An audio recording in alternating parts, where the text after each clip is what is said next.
دا اوس ملایان چې موږ ګورو په دغه کې په افغانستان کې خو ما دې خبرې ته اشاره کړې ده چې وخت دغه ملایانو چې هغه اول ځل کې دغه عین طالبان دغه عین مشران قدرت ته ورسېدل ټلویزیونونه یې ماتول د خلکو په کورونو ورننوتل ټلویزیونونه یې ورماتوله دوی دا اوس د دوی هر مشر په ټلویزیون کې ناست وي په ټلویزیون وځي ننوځي که دوی ټلویزیون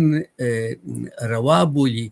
نو دوی خو باید د خلکو څخه معافي وغواړي چې دوی ډېر بد کوله چې په هغه تېر نظام کې چې دوی قدرت ته ورسېدله ټلویزیونونه یې ماتوله او اوس په خپله په ټلویزیونونو کې لګیا دي د هر یو په جیب کې ټلیفون دی په هر ټلیفون کې هر فساد چې دی وغواړي هغه په هغه ټلیفون کې کتلی سي نو خو دا ټلیفون هم ناروا دی دا ټلیفون ته دوی څرنګه ګوري